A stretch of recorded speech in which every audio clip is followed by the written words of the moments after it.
the tendency of Western political leaders to deny the connection between Orthodox Islamic mainstream and terrorist violence is replicated in the universities and the media.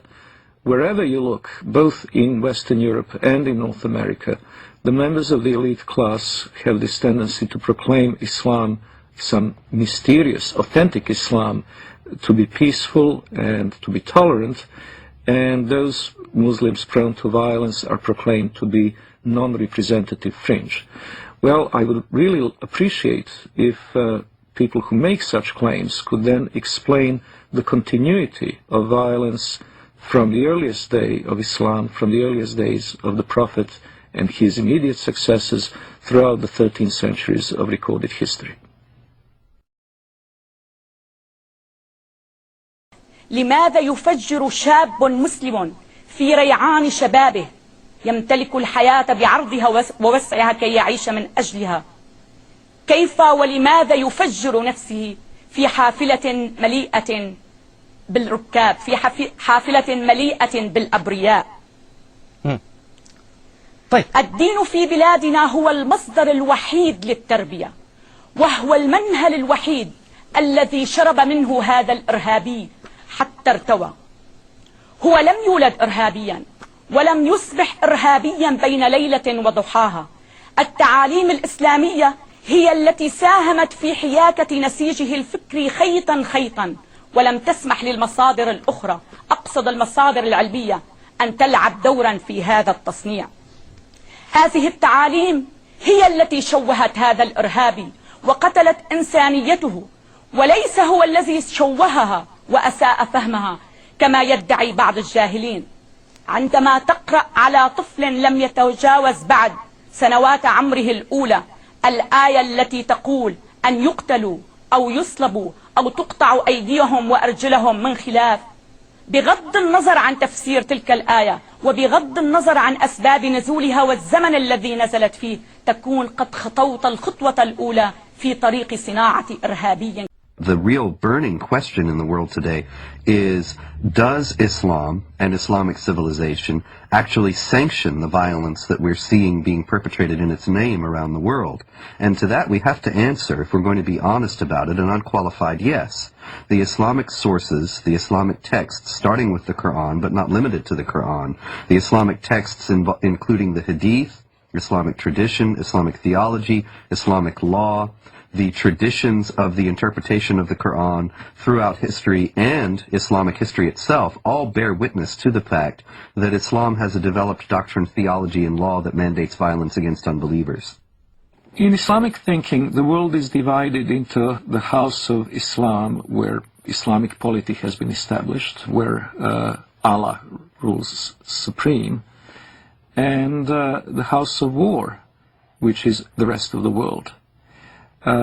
This dichotomy is reminiscent of other totalitarian ideologies, and most explicitly communism.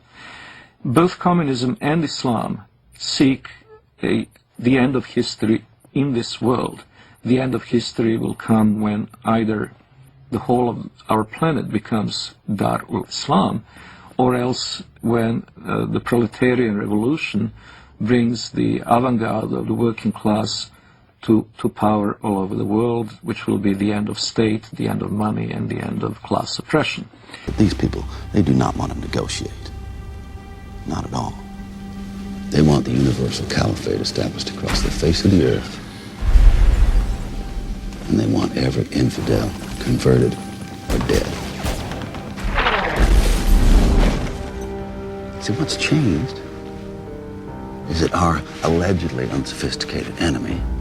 They're based on a fundamental misunderstanding of the motives and goals of the jihadists.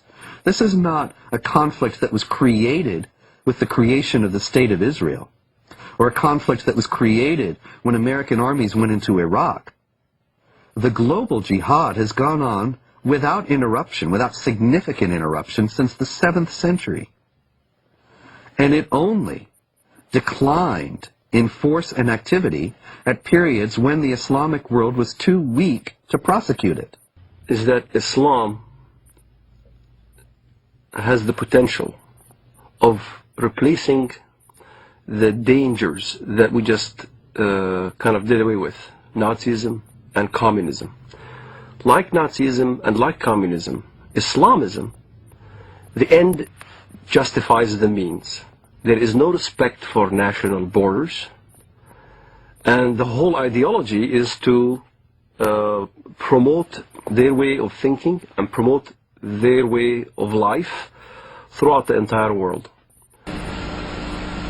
من قال الله في حقكم قد غضب الله عليكم اليهود يا أبناء القردة والخنازير يا من لا تكون فتنة في الأرض إلا وأنتم عود حقابها كلما أوقدوا نارا للفتنة أطفأها الله أطفأ الله نوركم وأطفأ الله نيرانكم ولكننا نحن الرجال الذين انتجبنا الله وأرادنا الله فجعلنا أولي البأس الشديد لقطاف رؤوسكم الأينات وظهرت وطغت وتجبرت فإنا قاطفوها بإذن الله. The peculiarity of Islam has to be faced, and it has to be faced frankly and openly. Unlike others, and I am again saying this in the full knowledge that it will offend some Western ears, unlike the Hindus, unlike the Confucians, unlike the animists of sub-Saharan Africa, the Muslims have inherent tendency to expand and to convert the rest of the world not only to their religion, but to their outlook and to their legal and moral system. They will not state this openly while they're in a minority in the countries to which they immigrate, but we have seen this time and over again throughout history.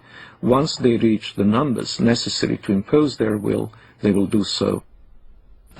وسيعلم والله لا أريد أذكر اسمه في هذا المنبر الأمريكان ورئيسهم والبريطانيين ومن والاهم والصهاينة ربيبة ومصنع الكيان. الله أكبر لو أذن الله لنا يا أمة محمد سيقول حتى الحجر يا مسلم هذا يهودي خلفي تعال واقطع رأسه ونحن نقطعها والله لنقطعها أيها اليهود. الله أكبر الله أكبر الله أكبر الجهاد في سبيل الله الجهاد في سبيل الله. Miracles do happen. I do not know if it is another, maybe even deadlier terrorist attack that will act as a catalyst, or whether it will be a geopolitical confrontation in the Middle East itself, with Israel perhaps at serious peril. But I do hope and trust that a jolt will bring back into the minds and hearts of Westerners the awareness of the need to stand up and be counted.